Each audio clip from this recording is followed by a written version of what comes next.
Let's go to former Secret Service agent Jonathan Wackrow.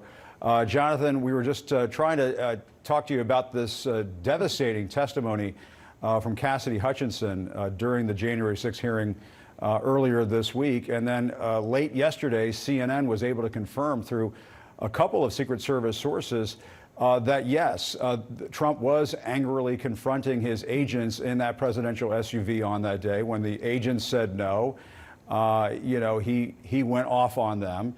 And, they essentially are backing up what Cassidy Hutchinson said. I guess your reaction to that, Jonathan? Well, I mean, Jim, you've been covering Trump for a long time. I mean, did we expect anything less from the former president on that day? I mean, to hear, how angry he was for not being allowed to go to the U.S. Capitol. I mean, he had said during his speech on that day, he had, indicated many times that his intent was to go with his followers to the U.S. Capitol. And here you have the Secret Service saying no to the sitting president of the United States. And I think that anger that we're hearing, from former secrets or current Secret Service agents, as well as the testimony, actually, is overshadowing what I feel is a much bigger point. Why did the Secret Service not take the former president to the U.S. Capitol? And the reason being is because they did a quick threat assessment of the operational environment there, and they determined that the likelihood of increased violence plus the consequences that could be associated with bringing the president there were too high. The threat environment was escalating, and it was unsafe to bring the president there. That's the point that we should be focusing in on, because that determination was made well in advance of the U.S. Capitol actually being breached. Why wasn't additional resources put towards the vice president, who was at that location at the time? That's the question that I want answered. No, that's a good question. And also, what about Trump apparently saying, according to Cassidy Hutchinson, remember, she's the one who testified under oath. There are so many of these other high-level Trump officials, you name it. I guess they're too afraid to go in and testify under oath because of what may happen to them. But, she testifies under oath that Trump is saying, I don't care if they have weapons, get rid of the mags.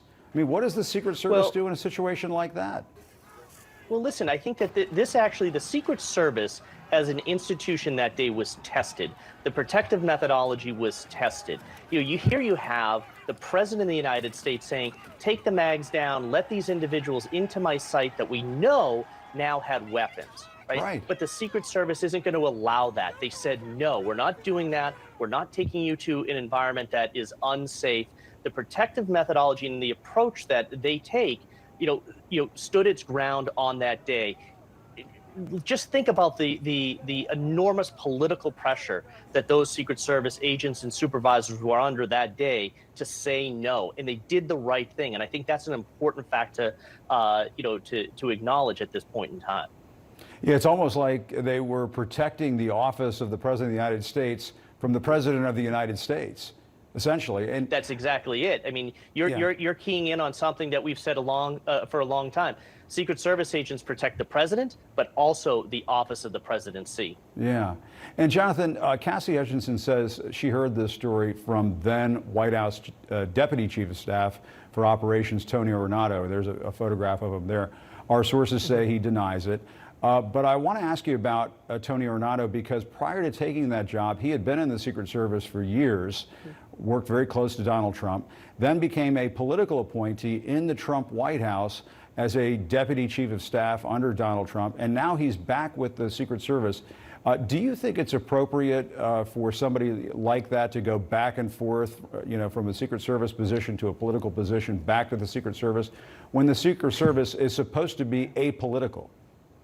Yeah, this is a big question. I know that a lot of agents, are talking about that. I mean, it's very hard to maintain your independence when you were a political appointee. And I think this is a very unique situation that, Tony has put the Secret Service in. They have to defend somebody while they were in a political role, not under the operational control of the Secret Service. It's very difficult. And I want to just take that as an outlier. That is not the norm. So for the viewers, I mean, this is a very individual issue. But I think that we're seeing the integrity of the Secret Service be come into question now. But I believe in the institutional integrity of the Secret Service and their motto, "Worthy in trust and confidence." Tony is an outlier in this situation. It is not representative of the women and men every single day that are out there providing that protection to our governmental leaders. And I mean, I understand what you're saying all too well about the professionalism of the Secret Service. I was at the White House for 8 years, got to work closely with them, and had just enormous admiration for so many of them. And a few years ago, I had the opportunity, Jonathan, to see firsthand the intense training that the Secret Service agents go through. We're watching some of the video from a piece I did back in July of 2015. How do you think the attack on the Capitol will impact their training going forward, since we've never had a situation like this before?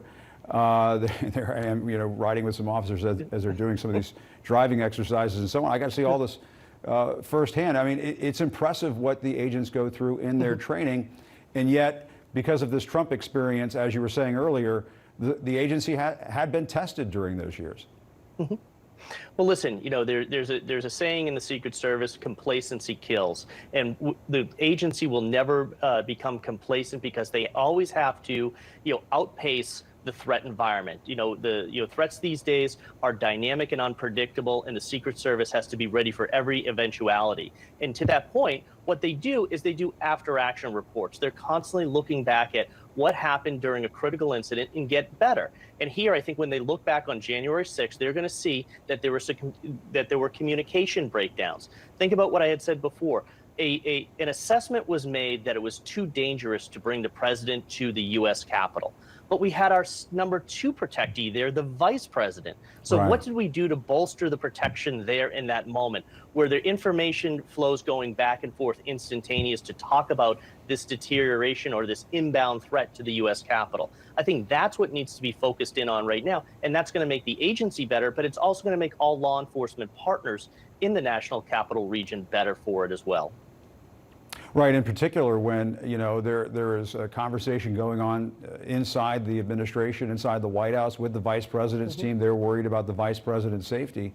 If you're protecting not only the peaceful transfer of power, but also the line of succession. I mean, you had 2 different things happening at once that day.